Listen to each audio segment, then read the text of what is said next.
بسم اللہ الرحمن الرحیم۔ سلسلہ دروس احیاء العلوم کا آج 9واں حصہ ہے۔ 8 حصے پہلے بیان کیے گئے علم کی اہمیت، اس کا بھی آج 9واں حصہ 8 حصے پہلے بیان کیے گئے۔ امام غزالی رحمۃ اللہ تعالی علیہ نے اپنی کتاب احیاء العلوم میں علم کی پھر 2 قسمیں بیان کی ہیں، ایک علم مکاشفہ اور ایک علم معاملہ۔ علم مکاشفہ کی تعریف آپ نے یوں کی کہ یہ علم باطن کا نام ہے، باطن کے علوم کو علم مکاشفہ کے ساتھ آپ نے ان کو تعبیر کیا، اور آگے آپ نے فرمایا یہ تمام علوم کی غایت و انتہا ہے علم مکاشفہ۔ اور آپ نے فرمایا کہ بعض اہل معرفت نے یہ فرمایا کہ جس شخص کو اس علم سے حصہ نہیں ملا تو اس کے ایمان کے لحاظ سے یہ خدشہ ہے کہ کہیں اس کا خاتمہ جو ہے وہ ایمان پر نہ ہو، اس کے برے خاتمے کا سبب ہے یہ جس بندے کو اللہ نے یہ علم عطا نہیں کیا۔ اچھا، اب ظاہری طور پہ اگر نظر دوڑائی جائے تو یہ علوم ہر کسی کو حاصل نہیں ہوتے، پھر کیا وہ وجہ ہے کہ جس کی وجہ سے ہم اپنا ایمان سلامت رکھ سکیں اور ہمارا خاتمہ جو ہے وہ ایمان پر ہو؟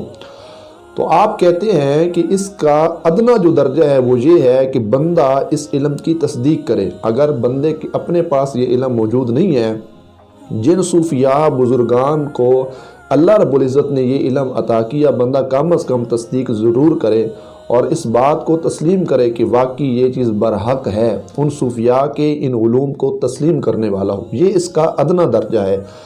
یہ درجہ جب ہمارے اندر پایا جائے گا تو یہی وہ سبب بنے گا کہ ہمارے ایمان اللہ رب العزت کی بارگاہ کے اندر کامل و اکمل انداز کے ساتھ پہنچے گا، اور اللہ کے فضل و کرم سے ہمارا جو خاتمہ ہوگا وہی ایمان پر ہوگا۔ اور آگے آپ فرماتے ہیں اس کا ادنا درجہ کیا ہے کہ اس کی تصدیق کرنے والا ہو، سچا جاننے والا ہو، اور جو اہل معرفت لوگ ہیں، جو بزرگان دین ہیں، جو اولیاء کاملین ہیں، صوفیاء کرام ہیں، جن کے پاس یہ علم ہے، ان کو تسلیم کرنے والا ہو، تو یہ اس کا ادنا درجہ ہے۔ ایک اور عارف کامل اللہ کے ولی نے یہ بات فرمائی ہے، کہتے ہیں جس شخص کے اندر 2 باتیں ہوں اس کے لیے اس علم کا دروازہ نہیں کھولا جاتا۔ یہ باطن کی جو علوم ہے اس کا دروازہ کرم اس بندے پہ نہیں کھولا جائے گا جس کے اندر 2 قسم کی عادتیں موجود ہوں۔ اب کون سی وہ عادات ہیں جس کی بنا پر یہ جو ظاہر کا باطن کا علم ہے، علم مکاشفہ جو ہے، یہ دروازہ ہم پر بند ہو جائے گا اور اس علم سے ہم محروم رہ جائیں گے؟ عارف باللہ نے کمال کی بات کی، فرمایا ایک ہے بدعت، یہ ایک عادت ہے، اور انہوں نے کہا کہ دوسری جو عادت ہے وہ تکبر کی ہے۔ جس بندے کے اندر بدعت کی عادت پائی گئی یا تکبر کی عادت پائی گئی، اس کو اللہ رب العزت یہ علم عطا نہیں کرے گا۔ تو یہ 2 عادتیں ہم نے اپنے اندر سے ختم کرنی ہے تاکہ اللہ اپنے فضل سے یہ علم بھی ہم کو عطا کرے۔ اور رسول کریم صلی اللہ تعالیٰ علیہ وآلہ وبارک وسلم نے ارشاد فرمایا جس سینے کے اندر رائی کے دانے کے برابر بھی تکبر پایا گیا وہ کبھی جنت کے اندر نہیں جائے گا، غرور پایا گیا وہ جنت کے اندر نہیں جائے گا۔ اب ایک طرف حدیث ہے، رسول کریم صلی اللہ تعالیٰ علیہ وآلہ وبارک وسلم اپنے فضل و رحمت سے ہر اس امتی کی شفاعت کریں گے جس کا ایمان کامل و اکمل ہوا، اور اس کی شفاعت سے وہ امتی جنت کے اندر جائے گا۔ لیکن ایک طرف یہ ہے کہ جس کے اندر غرور پایا گیا، تکبر پایا گیا، وہ جنت میں داخل نہیں ہوگا۔ تو ملا علی قاری رحمۃ اللہ تعالی علیہ نے اس کا بڑا خوبصورت جواب دیا۔ آپ فرماتے ہیں کہ اس کا مطلب یہ کہ تکبر کے ساتھ، غرور کے ساتھ کوئی بندہ جنت میں نہیں جائے گا، یا تو اس تکبر و غرور کی سزا اس کو رب دے گا، وہ سزا دینے کے بعد جب اس کا دل تکبر سے پاک ہو جائے گا تب اللہ اس کو جنت عطا فرمائے گا، یا سزا کے علاوہ اللہ اپنے کرم، فضل، اپنی رحمت سے، اپنے اخص الخاص فضل جب اس بندے پہ فرمائے گا تو بغیر سزا کہ اللہ اس کے تکبر والے اس برے فعل کو معاف کرے گا، اس کا دل ہوگا وہ انوار و تجلیات کا مرکز بنے گا، اس کے دل سے تکبر جب دور ہوگا تو اللہ اس پاک سینے والے انسان کو، پاک دل والے انسان کو جنت میں اعلیٰ مقام عطا فرمائے گا۔ تو یہ ہے بارکاف، یہ علوم اس بندے کو حاصل نہیں ہوتے جس نے تکبر کیا اور جس نے کیا کیا، بدعت کا کوئی کام کیا۔ اور آگے آپ نے کیا فرمایا، جو شخص دنیا سے محبت کرتا ہو، جس کا دنیا کے لحاظ سے ذہن بنا ہوا اور دنیا ہی کو اس نے بس سب کچھ سمجھا ہو، اس کو بھی یہ علوم حاصل نہیں ہوتے۔ اور آپ نے آگے فرمایا جو اپنی خواہشات کا تابع ہوا، اپنی خواہشات کو تسلیم کرنے والا ہوا، اپنی خواہشات کو ماننے والا ہوا، اس کو بھی اللہ باطن کا علم عطا نہیں کرے گا۔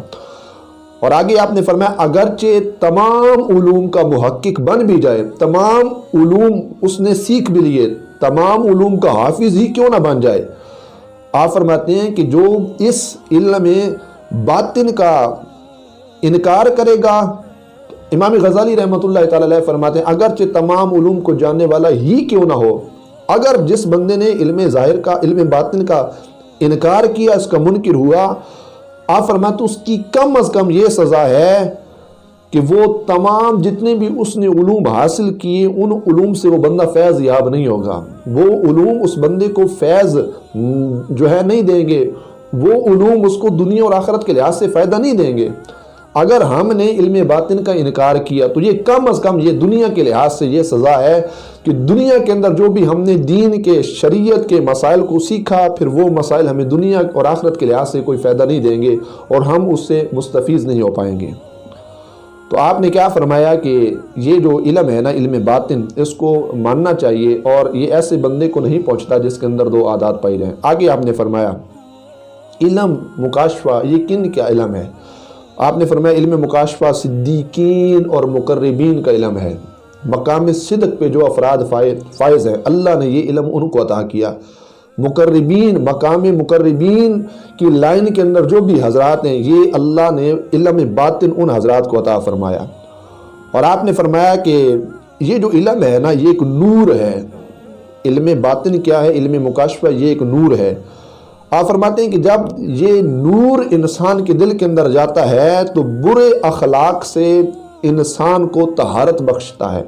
سب سے پہلا علم مکاشفہ یہ عمل کرتا ہے کہ جب یہ ہمارے دل میں جائے گا، ہماری زبان سے کلمات حسنہ نکلیں گے، انسان کا اخلاق اچھا ہو جائے گا، اللہ اس بندے کے اخلاق میں برکت عطا فرمائے گا، اور اس سے جو ہمارا سینہ ہوتا ہے وہ اچھے انداز کے ساتھ پاک و صاف ہو جاتا ہے۔ اللہ اس دل کو جو ہے انوار و تجلیات کا مرکز بنا دیتا ہے۔ اور آگے آپ نے کیا فرمایا؟ امام غزالی رحمۃ اللہ تعالی علیہ نے آپ فرماتے ہیں کہ اس کی حکمت کیا ہے؟ فرمایا اس کی بڑی حکمت یہ ہے کہ جب یہ علم انسان کے سینے کے اندر آتا ہے، اس سے انسان کو معرفت حاصل ہو جاتی ہے، اللہ رسول کی صحیح معنوں میں پہچان حاصل ہو جاتی ہے۔ اور آگے فرماتے ہیں نبوت اور نبی کے معنی وحی، شیطان کا مفہوم ملائکہ، شیاطین اور شیطانوں کی انسانوں کے ساتھ دشمنی اور اس کے اسباب جتنے بھی ہیں، اس علم باطن کے نور کی وجہ سے اللہ تعالیٰ وہ سارے جتنے بھی علوم ہوتے ہیں وہ بندے کے سامنے رکھ دیتا ہے۔ انسان جو ہے وہ ان چیزوں کی پہچان کر سکتا ہے کہ شیطان نے انسان کے ساتھ دشمنی کیوں ڈالی، نبوت کا کیا معنی ہے، ملائکہ کا کیا مقام ہے، ملائکہ کیا کرتے ہیں، یہ سارے علوم اللہ رب العزت جل جلالہ اس بندے کے لیے کھول دیتا ہے۔ اور آگے آپ نے فرمایا دل کی معرفت، اور اس کے علاوہ آپ نے کہا کہ یہ ساری چیزیں ہوتی ہیں، ہاں یہاں تک کہ امام غزالی رحمۃ اللہ تعالی علیہ نے فرمایا اس علم کی وجہ سے آخرت، جنت، دوزخ کی معرفت انسان کو حاصل ہو سکتی ہے۔ اگرچہ ہم دنیا میں ہیں، آخرت میں ابھی ہم نہیں پہنچے، قبر کا معاملہ ہے، پھر آخرت کا معاملہ ہے، لیکن اس علم باطن کی وجہ سے آخرت کی پہچان بھی ہو جاتی ہے، اور اس کے علاوہ جنت کی پہچان بھی ہو سکتی ہے، جہنم کے احوال کا انسان کو پتہ بھی چل سکتا ہے۔ اور آگے آپ نے فرمایا عذاب قبر، پل صراط کا معاملہ ہو، حساب و کتاب، نامہ اعمال، ان کی معرفت بھی اللہ ایسے بندے کو عطا کر دیتا ہے جس کے دل کے اندر علم باطن، علم مکاشفہ اللہ جس بندے کو نصیب فرما دیتا ہے۔ تو یہ بہت اہم چیز ہے علم مکاشفہ، یہ اللہ کی طرف سے واقعی ایک فضل ہے، ایک رحمت ہے، ایک نور ہے۔ جن حضرات کو یہ نصیب ہوتا ہے ان پہ اللہ کا بڑا فضل ہوتا ہے، بڑا کرم ہوتا ہے، بڑی ہی اس کی رحمت ہوتی ہے۔ لیکن اگر کسی بندے کو علم مکاشفہ اللہ نے عطا نہیں کیا تو کم از کم ایسے افراد، صوفیاء، بزرگان دین جن کو اللہ نے یہ علوم عطا کیے ہیں، کم از کم اتنی تصدیق ضرور کرنی چاہیے کہ یہ واقعی علوم جتنے بھی ہیں یہ برحق ہیں۔ اس کے علاوہ دیکھا جائے تو اللہ رب العزت جل جلالہ نے کتنا کرم و فضل فرمایا صوفیاء، بزرگان دین جن پر یہ علوم اللہ رب العزت جل جلالہ نے اپنی رحمت سے جن کو یہ علوم باطنہ عطا فرمائے ہیں۔ رسول کریم صلی اللہ تعالیٰ علیہ وآلہ وبارک وسلم ارشاد فرماتے ہیں بعض علوم ایسے ہوتے ہیں جو پوشیدہ ہوتے ہیں، انسان کو نظر نہیں آتے، انسان ان کی حقانیت کو نہیں سمجھ سکتا۔ اور آپ نے فرمایا کہ وہ ایک عمدہ اور کیا کہتے ہیں قیمتی خزانوں کی طرح ہوتے ہیں وہ علوم۔ نبی پاک صلی اللہ علیہ وسلم نے ارشاد فرمایا ان علوم کو صرف معرفت والے لوگ ہی پہچان سکتے ہیں، معرفت کے علاوہ کوئی بھی لوگ ان علوم کو نہیں پہچان سکتے۔ اہل معرفت لوگ کیا کر سکتے ہیں؟ ان علوم کو پہچان سکتے ہیں۔ اور آگے امام غزالی رحمۃ اللہ تعالی علیہ نے حدیث کا حصہ یوں نقل کیا کہ جب وہ اس علم کے ساتھ بولتے ہیں تو کیا اس سے سوائے ان لوگوں کے جو اللہ تعالیٰ کی ذات کے بارے میں مغالطہ میں ہے کوئی شخص ناواقف نہیں رہتا۔ تو فرمایا کہ جس طرح عالم دین کو اللہ رب العزت نے یہ علم عطا کیا، جس طرح اللہ رب العالمین اللہ جلالہ نے یہ علم عطا کیا، فرمایا اسے حقیر نہ سمجھو، حقارت کی نگاہ سے نہ دیکھو، حقیر نہ جانو۔ وجہ کیا ہے؟ فرماتے ہیں کیونکہ جس شخص کو اللہ نے یہ علم عطا کیا، اللہ نے بھی اس کو حقیر نہیں سمجھا، اللہ نے اس قابل و لائق سمجھا ہے کہ یہ بندہ اس لائق و قابل ہے، تبھی اللہ نے یہ علوم اس کو عطا کیے۔ فرماتے ہیں جب رب نے اس کو حقیر نہیں سمجھا تو جس کو علم باطن عطا کیے گئے، تمہارا کام نہیں بنتا کہ اس بندے کو حقیر سمجھنا، حقارت کی نگاہ سے دیکھنا۔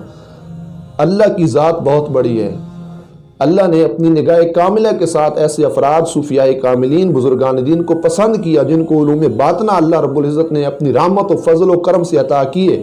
جب رب نے ان کو حقیر نہیں سمجھا تو ہم کون ہوتے ہیں صوفیاء کو حقیر سمجھنے والے؟ تو ہمارا یہ حق نہیں بنتا۔ اور آگے امام غزالی رحمۃ اللہ تعالی علیہ نے علم کی دوسری قسم علم معاملہ اس کو بیان کیا۔ علم معاملہ کیا ہوتا ہے؟ کہتے ہیں کہ یہ دل کے حالات کا ایک علم ہے، علم معاملہ جس کو کہا جاتا ہے۔ فرماتے یہ بھی قابل تعریف علم ہے۔ فرمایا اس کی مثال کیا ہے؟ فرمایا اس کی مثال ہے صبر کرنا۔ اور آگے آپ نے فرمایا شکر، اللہ کی نعمتوں کا شکر حاصل کرنا، یہ علم معاملہ ہے۔ خوف و امید اس کی ذات پر، خوف بھی اس کی ذات کے لحاظ سے خوف بھی ہو کہ اللہ بڑا ہے، ہم نے آخرت میں حساب و کتاب دینا، امید جنت بھی ہو، امید رحمت بھی ہو، امید فضل بھی ہو، امید اور خوف دونوں کو جمع کرنا، رضا، زہد، تقوی، قناعت، سخاوت، اور ہر حالت کے اندر اللہ کے احسانات کو پہچاننا، یہ علم معاملہ ہے۔ فرمایا حسن ظن رکھنا، اچھے اخلاق کے اندر بات کرنا، عمدہ سلوک رکھنا، اور صدق، اخلاص، تقوی۔ فرمایا کہ یہ تمام وہ چیزیں انسان کو حاصل ہو جاتی ہیں جن کو اللہ علم معاملہ عطا کرتا ہے، یہ ساری چیزوں کی ان کو پہچان ہو جاتی ہیں۔ اور آگے آپ نے فرمایا قابل مذمت علوم کون سے ہیں؟ وہ کون سی چیزیں ہیں، وہ کون سی جو چیزیں ہیں جن کی وجہ سے بندہ ان چیزوں کی مذمت کر سکتا ہے؟ قابل مذمت آپ نے فرمایا کہ وہ محتاجی کا خوف ہے، یہ ایک ایسی چیز ہے جس پر ہم بندہ مذمت کر سکتا ہے، یہ قابل مذمت چیز ہے۔ فرمایا تقدیر پر ناراض ہونا، اللہ کی طرف سے جو امر آ جائے اس پر ناراضگی کے ساتھ کہہ دینا کہ اللہ نے ایسا کیوں کیا، یہ بھی مذمت ہی چیز ہے جس کی مذمت کی جائے۔ فرمایا دل کی کھوٹ، کینہ، حسد، یہ سارے علوم ہیں۔ فرمایا کہ اپنی تعریف کو پسند کرنا، اور فرمایا کہ طویل زندگی کی امید رکھنا کہ میری زندگی طویل ہوگی، اور ساز و سماع دنیا کے لحاظ سے اکٹھا کر کے رکھنا، تکبر، ریاکاری، کوئی بھی کام کرنا اس کو دکھا کر کرنا لوگوں کے لحاظ سے، غصہ، نفرت، عداوت، دشمنی، بغض، بخل، لالچ، اور آگے فرمایا تکبر، اکڑ کے چلنا، غرور ہو گیا۔ فرمایا مالدار لوگوں کی تعظیم کرنا، دینداروں کی نہیں، مالدار جس کے پاس مال اس کی تعظیم کرنا، فقراء جو لوگ فقیر ہیں ان کی توہین کرنا، مبالغہ آرائی، کوئی بھی کام ہو، تعریف ہو، اس کے اندر مبالغہ کرنا، تعریف کو بڑھا چڑھا کر اگلے بندے کے لیے پیش کرنا۔ اور فرمایا کہ حق بات سے دور رہنا اور بے مقصد باتوں میں پڑھنا، ایسی باتیں جن کے اندر ہمارا مقصد تک نہیں بنتا۔ فرمایا زیادہ گفتگو کو پسند کرنا، مخلوق کے خدا کے لحاظ سے ان کو تکلیف پہنچانا۔ فرمایا کہ منافقت، خود پسندی، اپنے عیبوں سے بے خبر رہنا، دوسروں کے عیب کو تلاش کرنا، دل سے فکر کا اٹھ جانا، خوف خدا کا نکل جانا۔ اور فرمایا کہ یہ تمام ایسی چیزیں ہیں جو انسان کے اندر پائی جاتی ہیں تو یہ قابل مذمت چیزیں ہیں۔ تو اللہ رب العزت جل جلالہ ہمیں ان چیزوں سے محفوظ فرمائے، اور اللہ رب العزت جل جلالہ ہمیں صحیح معنوں میں یہ علوم پہچاننے کی توفیق عطا فرمائے، صوفیاء کرام بزرگان دین کے نقش قدم پر اللہ ہمیں چلنے کی توفیق عطا فرمائے۔ وآخر دعوانا ان الحمدللہ رب العالمین۔ اللہم صلی علی سیدنا مولانا محمد وعلی آل سیدنا مولانا محمد مبارک وسلم صلی اللہ یا اللہ کریم۔ جو کلمات طیبات پیش کیے گئے، بیان کیے گئے، یا اللہ کریم جن جن حضرات نے اس کو سنا، جو یا اللہ اس پر عمل کریں گے، سننے والے یا اللہ تمام کو اجر عظیم عطا فرما۔ یا اللہ کریم علم نافع عطا فرما، یا اللہ ایسا علم عطا فرما جس پہ ہم سب عمل کرنے والے ہوں۔ یا اللہ تعالیٰ اس علم پاک کا صدقہ ہم سب کے گناہوں کو معاف فرما۔ امام غزالی رحمۃ اللہ تعالیٰ علیہ کے درجات بلند فرما، آپ کی فیوز و برکات سے ہم سب کو مستفیض فرما۔ صلی اللہ تعالیٰ علی خیر خلقہ محمد وعلی آلہ وصحبہ اجمعین۔